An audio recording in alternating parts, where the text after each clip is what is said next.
de una clase de fisiopatología. Vamos a hablar sobre el problema de la pericarditis. Para empezar la grabación, me gustaría saber si, Danielis, me logras escuchar y estás siguiéndome lista para empezar la misma. Perfecto, gracias. Muy bien, entonces empezamos la actividad.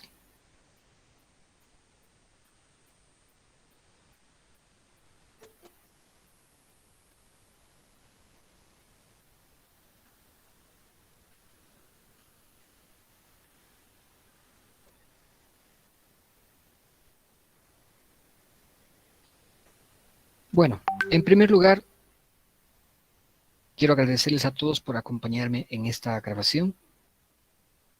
Quiero que sepan que esta presentación sin audio la van a poder recuperar a través de los representantes del curso a quienes les voy a presentar la presentación completa.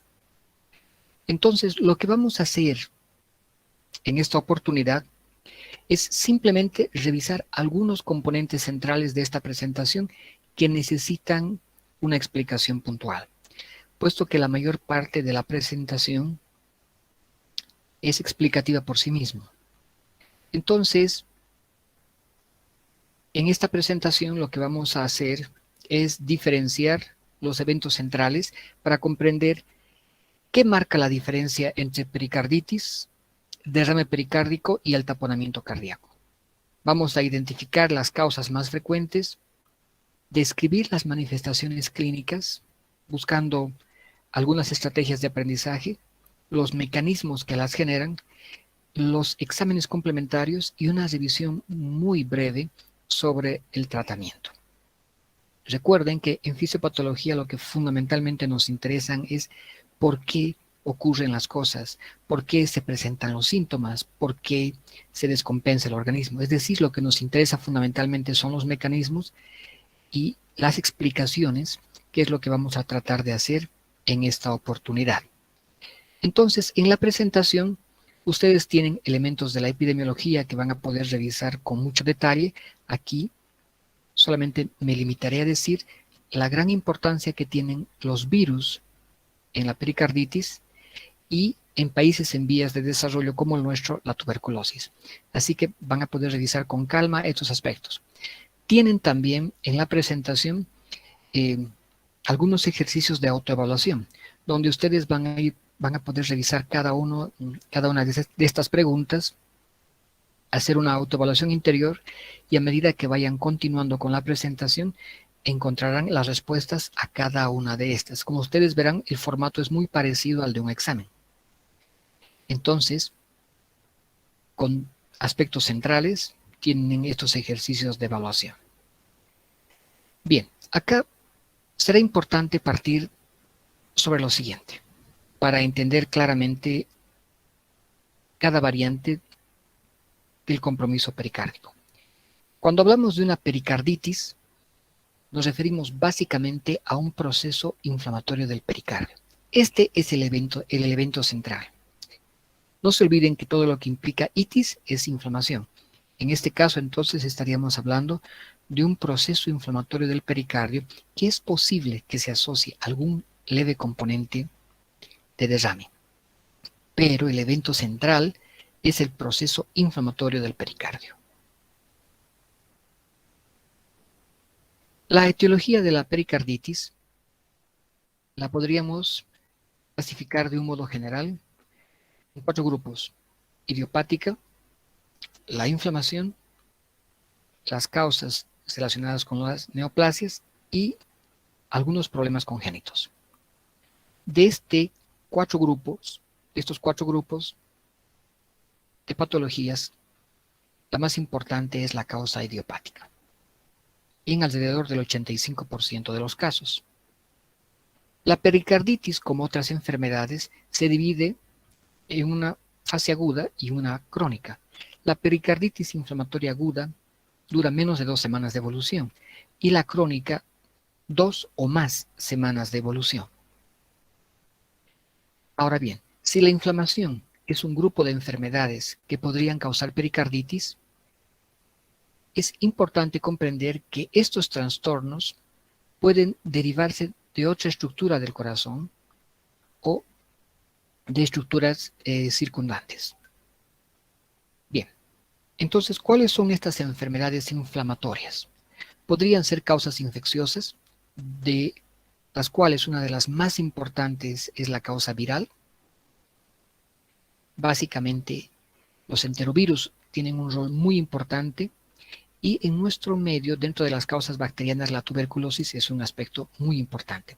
Pero también la inflamación podría ser secundaria a trastornos inflamatorios y del colágeno, trastornos metabólicos o aspectos relacionados con eventos isquémicos y lesión tisular como consecuencia de la insuficiente oxigenación o inflamación por agentes físicos y químicos, por ejemplo, la terapéutica como las radioreacciones o la quimioterapia. La enfermedad neoplásica, que también podría ser responsable de este tipo de cuadros, podría ser primaria o podría ser secundaria, es decir, haber venido de algún otro comprometido con un proceso neoplásico. Y el congénito tiene una gran variedad de posibilidades, de las cuales dos de las más importantes es la ausencia completa o parcial del pericardio, quistes pericárdicos congénitos, por ejemplo. Entonces, hemos dicho que menos de 2 semanas estamos hablando de un cuadro agudo, de 2 semanas o más de un periodo crónico. Entonces, ya sabemos que las causas inflamatorias son las que acabamos de mencionar. ¿Y cuáles son las causas crónicas? En términos generales, las pericarditis inflamatorias crónicas pueden relacionarse con la mayoría de las causas de las pericarditis inflamatorias agudas que hemos mencionado, pero que no fueron resueltas. Por lo tanto, han proseguido con su evolución hasta tornarse crónicas. Bien, la pericarditis es una inflamación del pericardio, como hemos dicho, con algo de líquido en él. Pero el evento central es la inflamación. Los eventos que nos causan pericarditis, donde hay una inflamación y algo de líquido, los derrames pleurales, los líquidos que se acumulan a nivel del abdomen, como la citis, o los líquidos que abandonan los espacios intravasculares y se van al intersticio, como el edema, tienen un común denominador para entenderlos. La mayor parte de esta fuga de líquidos a estos lugares donde no debería haber, básicamente se deben a 2 tipos de alteraciones a nivel de los capilares. O son alteraciones de la permeabilidad o son alteraciones a nivel de las presiones. No importa dónde estén viendo, así sea el pericardio, así sea la pleura, así sea una citis o así sea el intersticio, como en el caso del edema. Recordemos que en esta estructura estamos viendo la imagen básica de lo que ocurre con los capilares que se presentan en la mayor parte del organismo. Tenemos una parte del capilar que corresponde a la parte arterial y otra a la parte venosa. Y a través de este mecanismo que voy a repasar brevemente con ustedes, se podría entender lo que va a pasar. Ya sabemos que a este nivel la sangre viene del corazón y en el extremo más cercano a la arteria, entonces la presión hidrostática es mayor, alrededor de 35 milímetros de mercurio. Esta presión es mayor a la presión oncótica, que es de 25 milímetros de mercurio.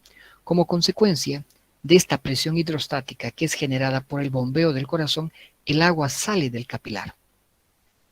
De tal manera que en este extremo del capilar el agua sale. A medida que va avanzando el capilar, no hay movimiento neto de agua, dado que la presión hidrostática de 25 milímetros de mercurio es igual a la presión oncótica de 25 milímetros de mercurio. Entonces no hay un movimiento neto de agua. Pero en el extremo venoso del capilar, reingresa agua al capilar, dado que la presión hidrostática ha descendido significativamente 18 milímetros de mercurio y es menor a la presión oncótica. Y como consecuencia va a reingresar el agua por esta presión oncótica. El capilar a través del cual se produce este movimiento de agua es un capilar que tiene una permeabilidad muy selectiva, solo permite el paso del agua. Y por esto es que el agua sale en un extremo e ingresa por el otro. Aquel que habría quedado en pequeñas cantidades va a ser movilizado por los linfáticos. Ahora, si alguna de estas presiones se altera, podríamos alterar todo este mecanismo. Ahora, si la permeabilidad de este capilar se altera, podríamos alterar todo este mecanismo. La inflamación, que es una de las principales causas de la pericarditis, altera la permeabilidad de este capilar. Por lo tanto, se pierde esta selectividad de solo permitir el paso del agua. Como consecuencia, la inflamación lesiona significativamente al capilar y altera la permeabilidad selectiva. Y como consecuencia, ya no solamente sale agua, sino también salen elementos celulares, proteínas, fibrinógeno al espacio pericárdico. Y esto es un exudado. Y la cantidad va a variar de acuerdo al agente causal. Entonces, fíjense, si la pericarditis es causada por una inflamación, conceptualmente es un exudado muy parecido al que se produce en el exudado pleural, muy parecido al que ocurre el exudado que podría presentarse, por ejemplo, a nivel de la ascitis, cuando tiene características de ser un exudado. Cuando vemos estas características con elementos celulares, es una alteración de la permeabilidad, entonces tenemos que pensar en inflamación. Este proceso va a curarse por resolución o va a progresar a la formación de tejido cicatricial y adherencias. O puede extenderse incluso al miocardio superficial, incluso a la pleura adyacente. Bien, entonces ya sabemos que hay una alteración de la permeabilidad como consecuencia de la inflamación. Esto explicaría cómo la inflamación como evento central determina que se produzca la fuga de, además de líquido, de todos estos elementos que he mencionado hacia el pericardio. Y este espacio virtual deja de serlo porque tiene más líquido del que normalmente debería tenerlo para permitir la fricción entre las dos capas del pericardio. Ahora bien, el pericardio tiene una tríada clínica que se la puede recordar por las 3 Fs. ¿Y cuáles son las 3 Fs de la tríada clínica? Fiebre, frote y precordialgia. Esas son las 3 Fs, fiebre, precordialgia y frote. Ustedes dirán, pero ¿dónde está la tercera F? Solamente veo 2, una de fiebre y otra de frote. Bueno, pónganle un poco de imaginación para recordar la otra F. La otra F es de fititiu. Entonces, fiebre, fititiu o precordialgia y frote. Si a esta tríada clínica le ponemos un elemento más, sería una tetrada completa. ¿Y cuál sería la tetrada completa? Pues aparte de los 3, fiebre, fititiu y frote, hay cambios electrocardiográficos. De este modo tenemos configurada una tetrada completa que es muy característica para sospechar de pericarditis. Pero, ¿por qué no sirven los cambios ecocardiográficos? Bueno, el ecocardiograma en realidad suele ser normal en la etapa inicial. Por lo tanto, si bien no es que no sea útil, es menos útil en la etapa inicial. En la etapa inicial puede no tener ningún tipo de alteración significativa. No se olviden que la pericarditis inicialmente es más una inflamación que la presencia de líquido en él. Es por esto que, y como es una inflamación, este mecanismo inflamatorio es lo que produce las alteraciones electrocardiográficas y no el líquido. porque en la pericarditis hay más inflamación que líquido cuando hablamos de una fase de una pericarditis no complicada. Entonces, aquí les presento en las diapositivas qué características tiene la fiebre que ustedes tendrán que revisar, qué características tiene el dolor, de tal manera de que puedan comprender a qué se deben estos tres componentes de la tríada: fiebre, frote y fititivo. Ahora bien, también van a encontrar más preguntas para tratar de comprender si el dolor al que le hemos puesto fititivo es tan frecuente, en qué casos este dolor, de todas las causas que hemos reconocido que podrían determinar pericarditis, el dolor está ausente o es leve. No se olviden que el componente de signos y síntomas que hemos presentado es la presentación clásica. No todos los cuadros de pericarditis van a presentar todos los componentes. Así que será importante que revisen. En este caso, como ustedes ven, hay 4 causas donde el dolor es leve o está ausente. También les estoy dejando condiciones ideales para auscultar el frote pericárdico que ustedes repasarán.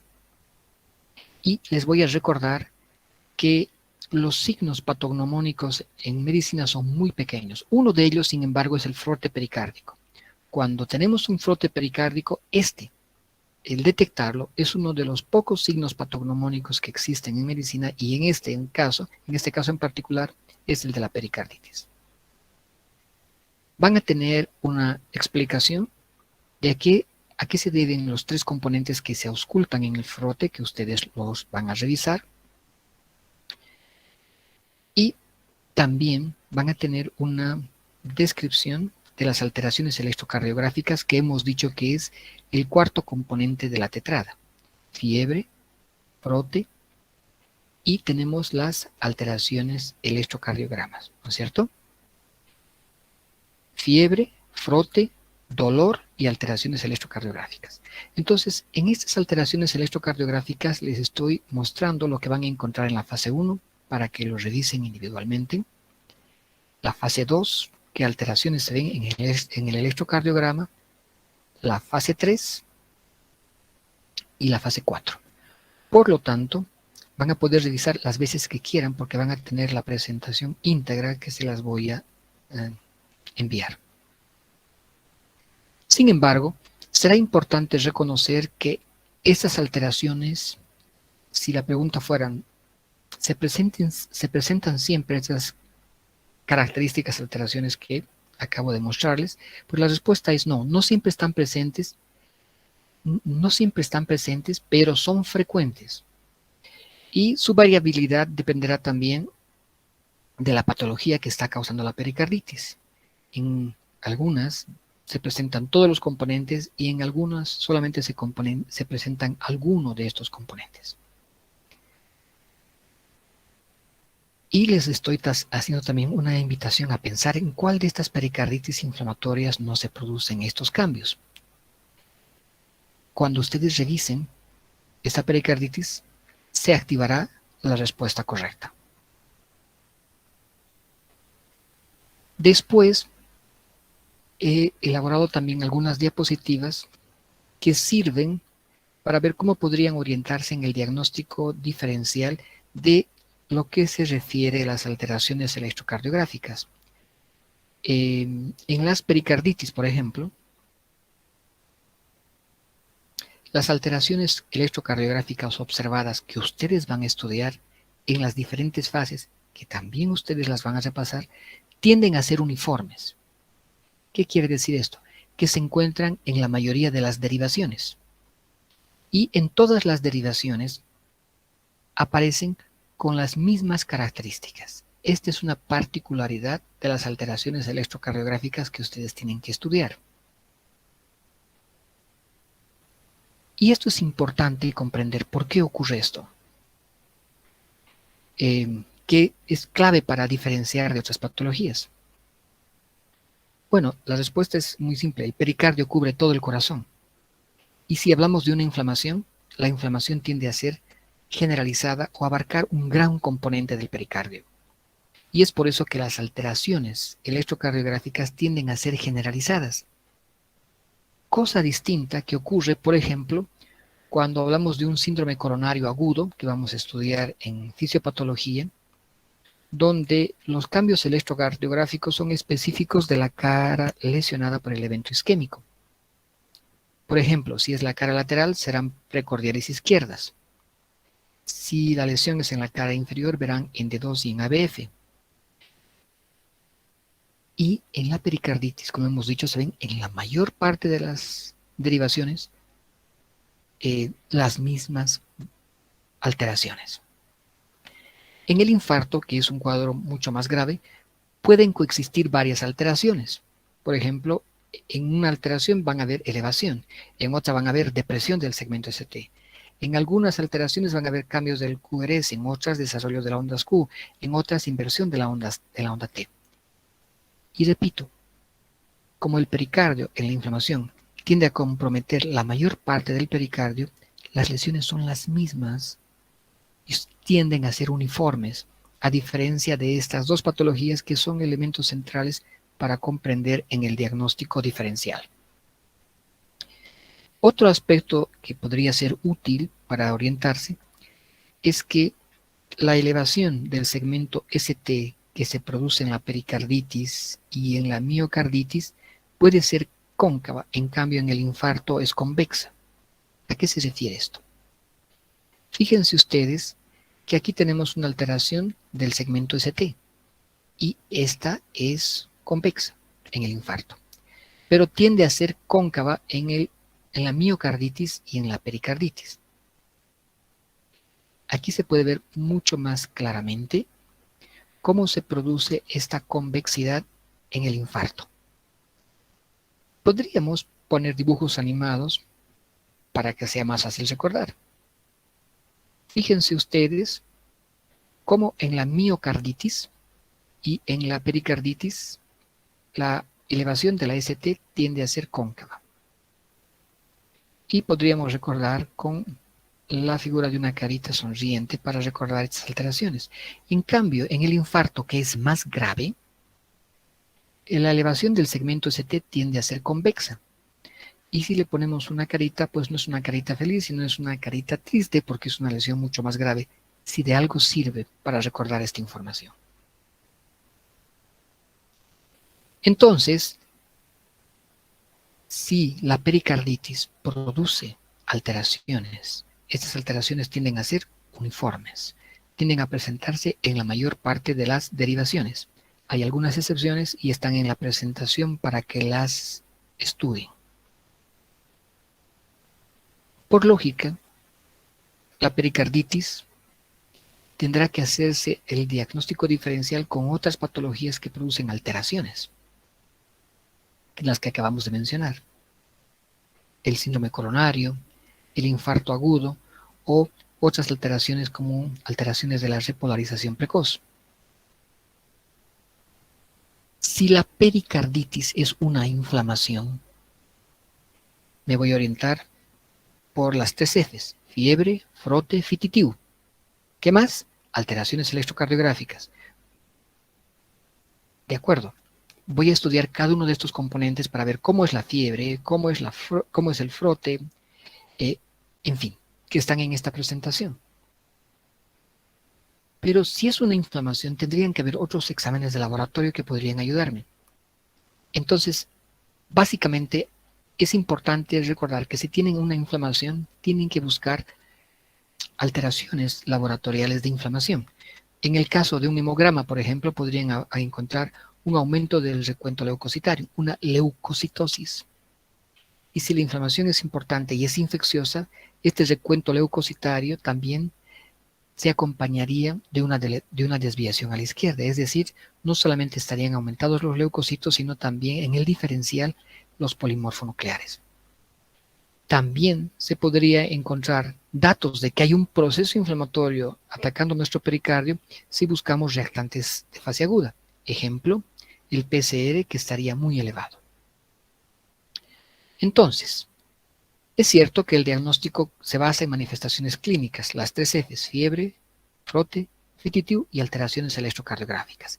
Sin embargo, ustedes en el lugar donde se encuentren siempre van a tener a su disposición una radiografía torácica, que sería irrazonable no solicitarla, y también un ecocardiograma. Pero sus elementos centrales para hacer el diagnóstico son el electrocardiograma y los reactantes de fase aguda.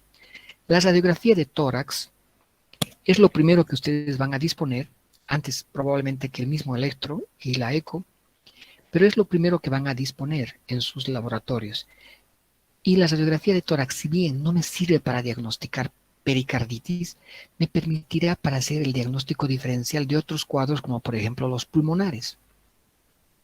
El ecocardiograma, que si bien no es el gold estándar, es decir, no es la prueba de oro, pero me sirve para el diagnóstico diferencial, para mostrarme otro tipo de alteraciones que me muestren problemas en la función ventricular, en la motilidad parietal, etc. Si es una inflamación, entonces hay que luchar contra una inflamación. Si hay fiebre, pues habrá que utilizar antipiréticos, habrá que utilizar antiinflamatorios no esteroideos. Para mediar la inflamación se podrá utilizar colchicina, corticosteroides, y si es una inflamación secundaria a una infección bacteriana, pues antibióticos. Bien, entonces en la pericarditis hay más inflamación que líquido en el pericardio. Este es el evento central para entender por qué dentro de las pruebas de laboratorio es el electrocardiograma más útil que el eco. Ahora, veamos los otros eventos más avanzados de la pericarditis. La que viene a continuación es el derrame pericárdico. ¿Y cómo vamos a conceptualizar esta etapa más avanzada? Porque aparte de la inflamación, aquí lo que hay es una acumulación de líquido en la cavidad pericárdica. En el primero puede haber algo de líquido, pero aquí en el derrame pericárdico hay una acumulación importante de líquido en la cavidad pericárdica. Ese es el evento más importante asociado a la inflamación. Pero el evento más importante acá en el derrame pericárdico es la acumulación de líquido. Y una etapa más avanzada todavía es el taponamiento pericárdico. ¿Y qué tendríamos en el taponamiento pericárdico? Pues no solamente la acumulación de líquido, sino que esta acumulación es tan importante que además determina compresión del corazón. Y como hemos mencionado, estos cuadros son el resultado casi siempre de un proceso inflamatorio o infeccioso. Entonces, en la pericarditis, más inflamación que líquido. En el derrame pericárdico, una acumulación de líquido como principal problema más que la inflamación. En el taponamiento, la acumulación es tan importante que además hay compresión del corazón. ¿Y cuáles son las causas más frecuentes y con riesgo de taponamiento? Pues estas 5 que aquí les menciono, que les ruego por favor las revisen varias veces. Bien, también encontrarán en la presentación algunas características del líquido pericárdico que podrían orientar la causa cuando ustedes hagan la pericardiocentesis, que también será importante que los revisen. Y en lo que me gustaría quedarme con ustedes es en analizar con un poco más de detalle la fisiopatología. Cuando ya estamos hablando de un derrame pericárdico, hemos dicho que aquí el problema es más importante la acumulación de líquido que la inflamación en sí. Entonces, ¿cómo se va a manifestar inicialmente este derrame pericárdico? ¿Cuál es el evento más importante para sospecharlo? Una insuficiencia cardíaca derecha. Esta es la manifestación más importante del derrame pericárdico. Hay que recordar que existe un lábil equilibrio entre la relación presión y volumen que se produce entre los volúmenes del pericardio y los volúmenes cardíaco normales. Este equilibrio puede alterarse significativamente con una variación en el volumen del líquido pericárdico. De este modo, una pequeña cantidad de volumen pericárdico adicional generado por el derrame, si se acumula rápidamente, alcanzará niveles críticos para alterar este equilibrio. Este es un lábil equilibrio entre la relación de la presión y el volumen que se produce entre los volúmenes del pericardio y los volúmenes cardíacos normales. Entonces, fíjense, una pequeña cantidad de volumen extra en el pericardio que está generado por el derrame, si se acumula rápidamente, alcanzará niveles críticos que alterarán este equilibrio. Las cámaras del corazón derecho se llenan con presiones inferiores comparadas a las del lado izquierdo. Es por esta razón que se manifiesta más como una insuficiencia cardíaca derecha. Las cámaras del corazón derecho se llenan con presiones inferiores comparadas a las del lado izquierdo. Es por esto que los aumentos en la presión pericárdica casi siempre se manifiestan inicialmente como una insuficiencia cardíaca derecha antes de comprometer también signos y síntomas de una insuficiencia cardíaca izquierda, pero inicialmente es derecha. Ahora bien, una pregunta que valdría la pena sería plantearse esta. ¿Por qué se manifiesta como una insuficiencia cardíaca derecha? Bueno, porque las cámaras del corazón derecho se llenan con presiones inferiores comparadas a las del lado izquierdo, lo hemos dicho atrás. Pero, ¿por qué las presiones son inferiores en el corazón derecho? ¿Por qué son inferiores las presiones en el corazón derecho con relación al corazón izquierdo? Para tratar de entender por qué hay una insuficiencia cardíaca derecha. Ya sé que es porque la presión que tiene el corazón derecho es una presión inferior a la presión del corazón izquierdo. ¿Pero por qué? Uno podría darse cuenta muy fácilmente viendo esto. Miren ustedes, aquí tenemos el corazón derecho, le llega sangre por la aurícula derecha, entra sangre por el ventrículo derecho, el ventrículo derecho bombea y manda a la circulación pulmonar la sangre. Pero miren, el circuito es corto y regresa después de haber hecho un recorrido relativamente corto. Por lo tanto, cuando llegue al corazón izquierdo, tendré una buena presión, porque el corazón derecho acaba de bombearlo, solo ha ido por la circulación pulmonar. Entonces me llega con una excelente presión la sangre acá. Pero ¿qué pasa con la sangre que sale del corazón izquierdo? Me llega por la aurícula izquierda, sale por el ventrículo izquierdo y bombeo. Pero fíjense todo el trayecto que hace.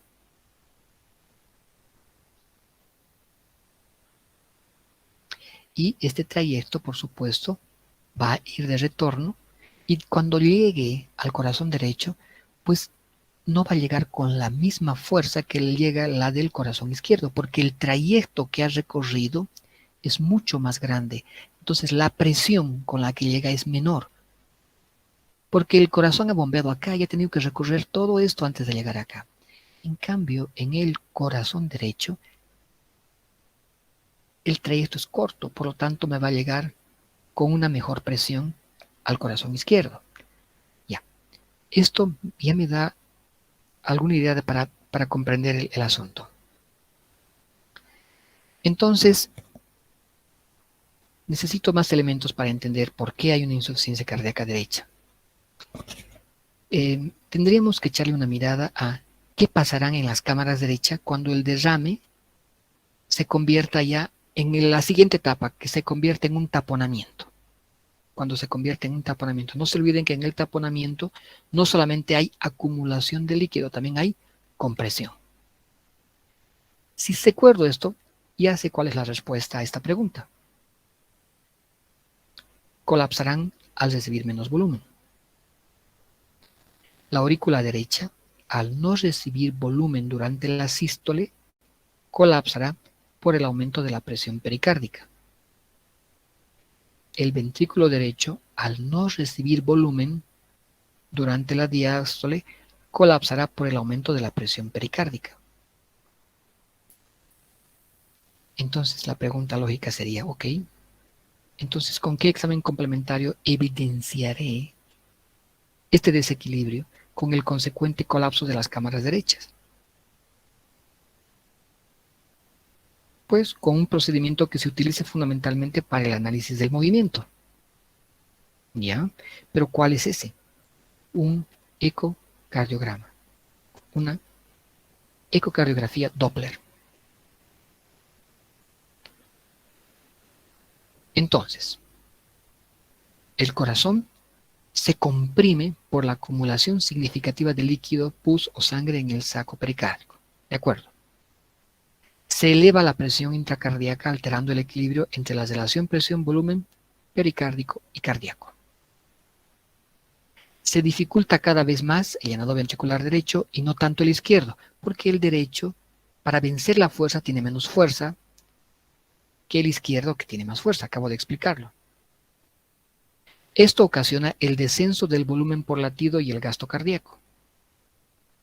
Entonces, la acumulación significativa de líquido en el pericárdico va a inducir la respuesta de mecanismos de defensa como aumento de la estimulación adrenérgica, lo que va a causar taquicardia y el aumento de la contractilidad cardíaca. A continuación, se incrementará la presión venosa central. Habrá distensión venosa yugular. Se reducirá la presión arterial sistólica. La presión del pulso se estrechará y aparecerán los signos de un shock circulatorio. Aquí les he hecho una imagen para que lo analicen, no una, sino las veces que requieran cada una de estas etapas. Entonces, en función a esto, podríamos aprovechar para plantear los siguientes enunciados centrales. El efecto del derrame en la función cardíaca depende de la cantidad de líquido que se acumula, la rapidez con la que se acumula, la elasticidad del pericardio, o serán solamente correctos A y C, o serán correctos A, B y C. Ya saben que tienen preguntas de este tipo en toda su presentación. Y cuando las revisen, después de haber pensado, intentando responder esta respuesta, tendrán ustedes la respuesta aquí de que se debe a los tres componentes: la cantidad, la rapidez y la elasticidad. Y para recordar que son los tres componentes, le he hecho un mnemotécnico acá. La elástica que canta rápido.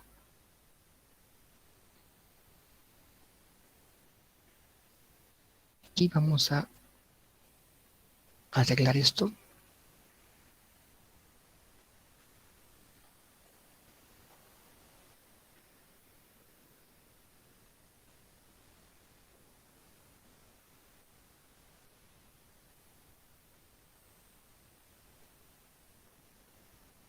Esta es la única que creo que no puse la respuesta.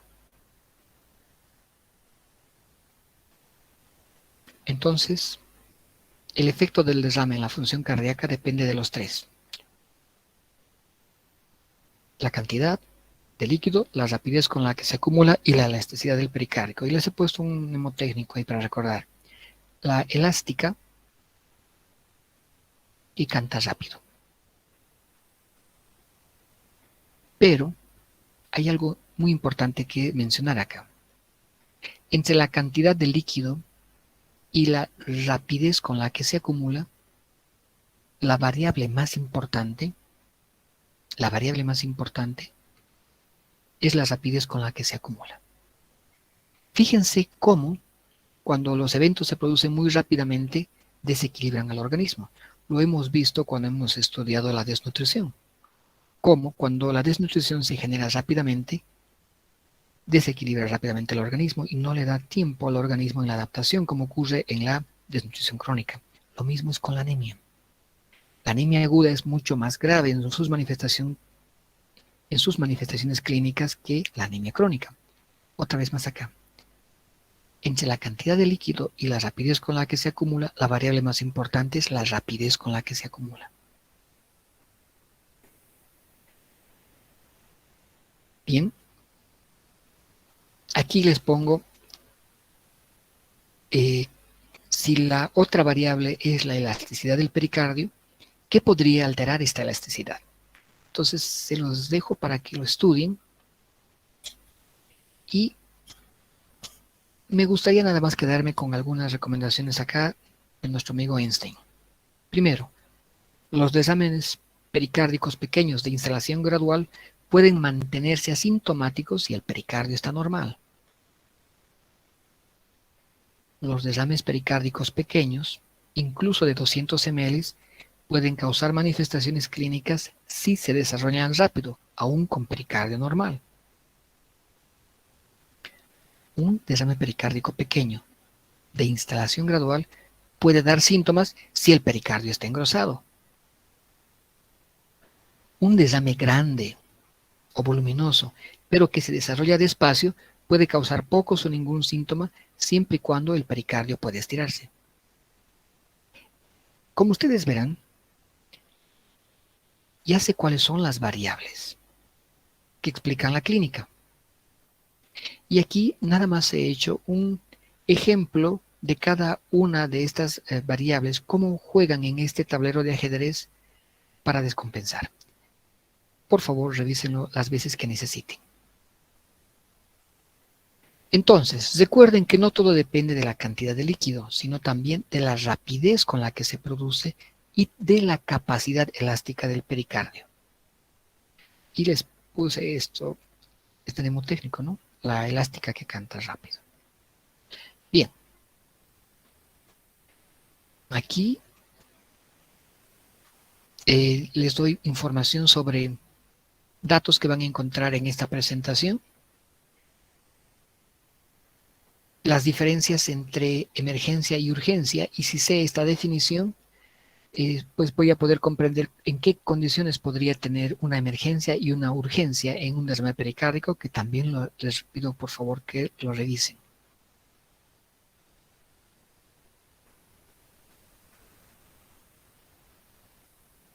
Bien, manifestaciones sobre la clínica, y aquí vamos a analizar uno de ellos por la fisiopatología, el pulso paradójico, que son manifestaciones que se podrían detectar de forma temprana en el taponamiento cardíaco. No se olviden que hemos dicho que el taponamiento hay acumulación de líquido y hay compresión. Entonces, los signos que se detectan antes en forma temprana son la ingurgitación venosa yugular, que se da por la dificultad en el llenado ventricular derecho y el aumento de la presión venosa central. Y después aparecerá el pulso paradójico.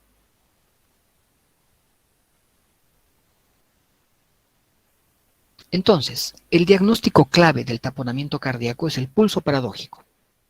Pero no se olviden que este va a aparecer posterior a los que he mencionado antes. Vamos a analizar la fisiopatología del pulso paradójico. En condiciones fisiológicas, la presión arterial sistólica disminuye durante la inspiración, pero esta disminución no excede los 5 milímetros de mercurio. Cuando es mayor a 10 milímetros de mercurio se denomina pulso paradójico. Esta situación también se logra percibir como una exageración de la variación normal en el volumen del pulso con la respiración. Pero necesito más información para entender esto. Miren, aquí tenemos el corazón y lo vamos a ver en dos lugares, en dos momentos, en la inspiración y luego lo vamos a ver en la expiración. Fíjense ustedes que en la inspiración normalmente retorna más sangre al corazón derecho. De tal manera que, como en la inspiración retorna más sangre del corazón derecho, el tabique interventricular se mueve en sentido contrario. Por lo tanto, le quita espacio al ventrículo izquierdo en lo que se refiere a la sangre que le llega a él. Pero en la expiración ocurre lo contrario. Me llega más sangre a las cámaras izquierdas. Por lo tanto, el tabique interventricular se mueve hacia el otro lado y le quita espacio para el volumen que debe recibir el ventrículo derecho. Estas son las razones por las cuales se produce variación en la presión arterial sistólica, como hemos visto en la inspiración y en la expiración, pero esta disminución no debe exceder más de 5 milímetros, pero cuando es mayor a 10 milímetros se denomina pulso paradójico. Ahora, vamos a añadirle una variable nueva acá. Esto ocurre en condiciones normales, pero si le pongo una variable nueva, ¿qué es esta? La acumulación de líquido en el pericardio y la compresión, pues esta cámara izquierda ya está comprimida por este otro volumen que no existía. Entonces, cuando llegue aquí la sangre a esta cámara, que de hecho lo hará ya con dificultad, pero lo hará, antes de progresar la insuficiencia cardíaca derecha, esta va a impulsar al tabique interventricular hacia el lado contrario. Por lo tanto, el espacio que quedará en el ventrículo izquierdo será cada vez menor, porque por un lado está comprimido con el derrame y por otro con lo que normalmente debería ocurrir por la sangre que me ha llegado durante la inspiración. Entonces tengo muy poco volumen y por lo tanto mi pulso paradójico será mayor a 10 milímetros. Esto me indica que tengo un taponamiento. Bien, aquí les he hecho un resumen bastante interesante para que lo revisen las veces que requieran para comprenderlo mejor. Entonces, el diagnóstico de estos cuadros es la ecocardiografía, que es un método rápido, exacto y muy utilizado para evaluar el derrame pericárdico. Entonces, ¿cuáles son los hallazgos esperados además de encontrar líquido en el pericardio? Fíjense ustedes acá qué fácil se puede ver la alteración. Miren, aquí tenemos las imágenes correspondientes a las aurículas y las imágenes correspondientes al ventrículo y aparece un líquido negro alrededor del que normalmente no debería existir, que es el derrame pericárdico. Entonces la pregunta acá dice, cuando estamos hablando del taponamiento, ¿cuáles son los hallazgos esperados además de esto, del líquido en el pericardio? El colapso sistólico de la aurícula derecha, el colapso diastólico del ventrículo derecho. Entonces, aparte de encontrar líquido, debo ver el colapso sistólico de la aurícula derecha y el colapso diastólico del ventrículo derecho. La mejor forma de ver esto es a través de lo siguiente.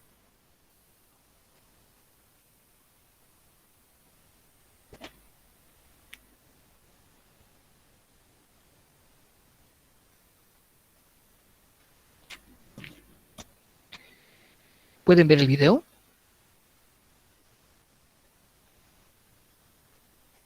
Sí, doctor. Gracias. Aquí van a ver cómo se produce el colapso. Este video está de película, les voy a dar la dirección.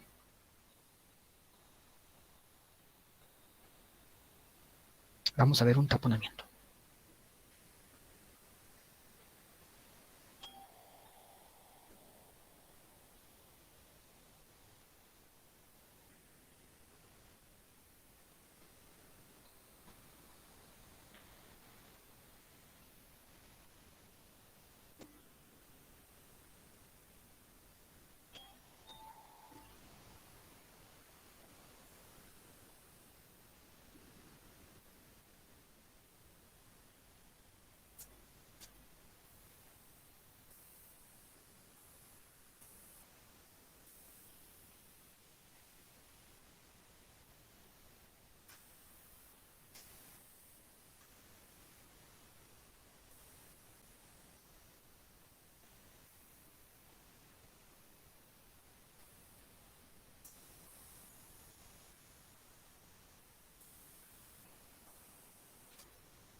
Miren cómo se ve el derrame pericárdico. Nos han puesto en amarillo.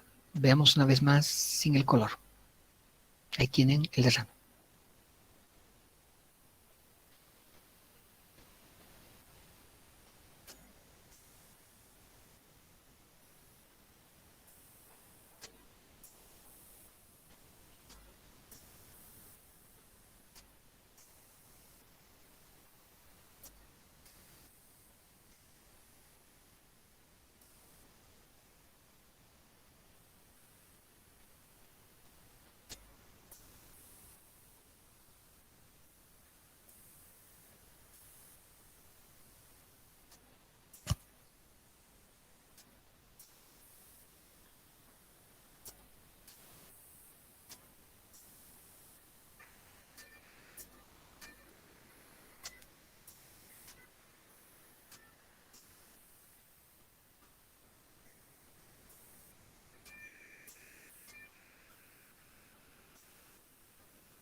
aquí nuestro amigo que nos ha facilitado estas imágenes nos recuerda.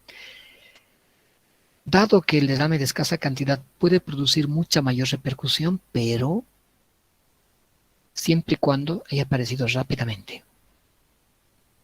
O sea, un derrame de escasa cantidad puede ser importante, pero siempre y cuando lo haya hecho muy rápidamente. Por favor, van a repasar varias veces los enunciados que les he dado. Vamos a terminar de ver este video que es muy lindo, no nos queda más que 3 minutitos.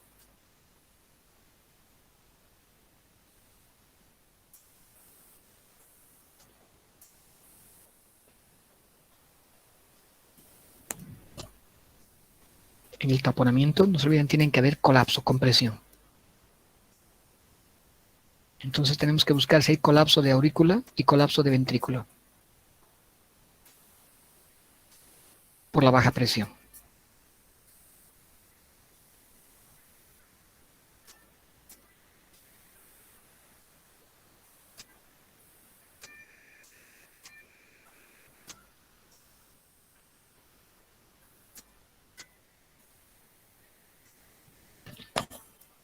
Miren cómo colapsa.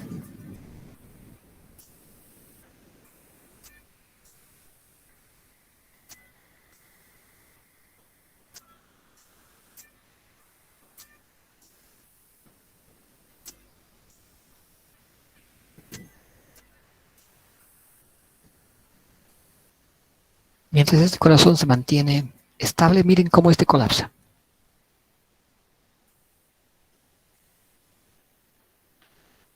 Mientras el corazón izquierdo está relativamente estable, el corazón derecho está colapsando.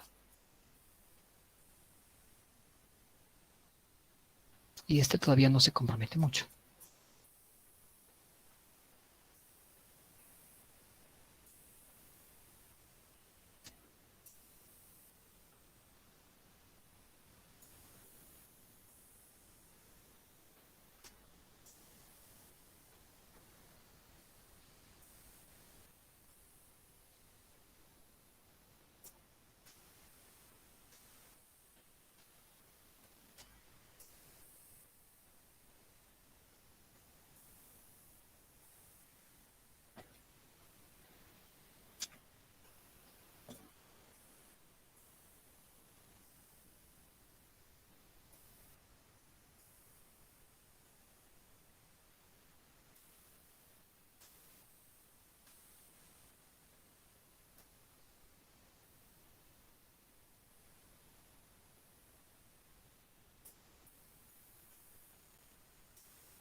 Muy bien. Entonces, ya saben que en el derrame pericárdico y en el taponamiento cardíaco el gol estándar es la ecografía. Pero en la pericarditis, donde no hay mucho líquido, lo que más se ve es la inflamación. ¿Cómo voy a ver la inflamación? Con el electrocardiograma.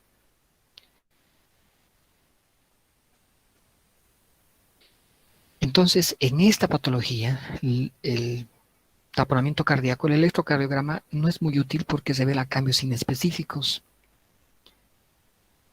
Miren, para ver un corazón así, el derrame, para ver una radiografía, el derrame realmente tiene que ser muy grande.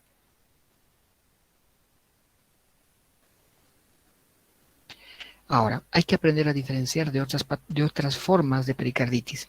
Hemos dicho que las variables son la elasticidad del pericardio, la rapidez y el volumen.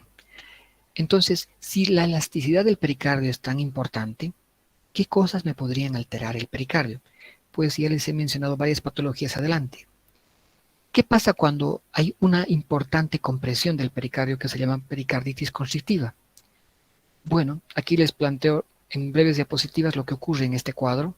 Un tejido cicatricial fibroso y calcificado entre las capas del pericardio. Este tejido cicatricial se contrae e interfiere con el llenado diastólico del corazón Y en este momento el gasto cardíaco y la reserva cardíaca se vuelven fijos. Entonces, en una pericarditis constrictiva, el corazón está atrapado dentro de su pericardio.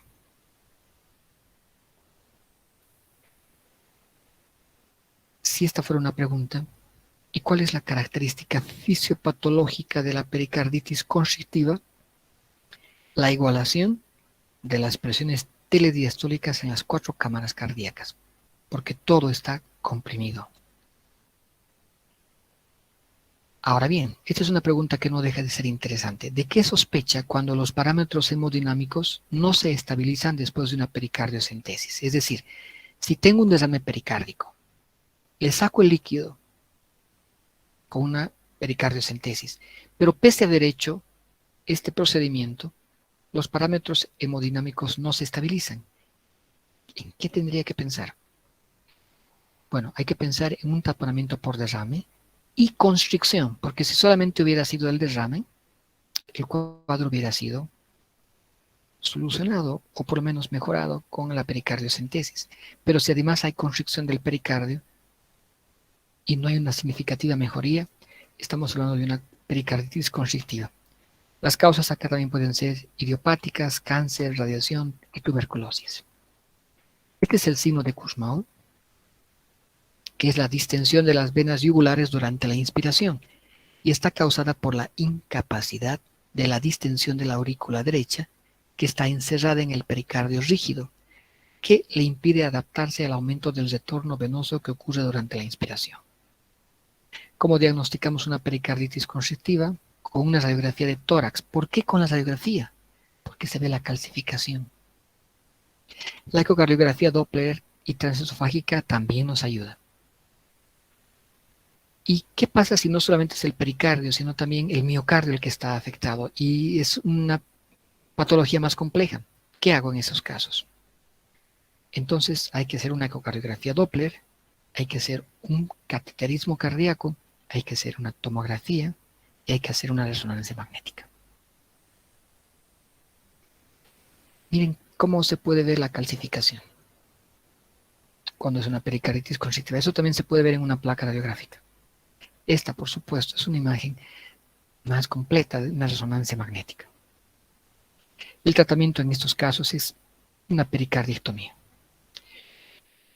Entonces, dentro de los tratamientos posibles que hay que probar sería sacar el líquido, antiinflamatorios, colchicina y finalmente sacar el pericardio si está atrapado.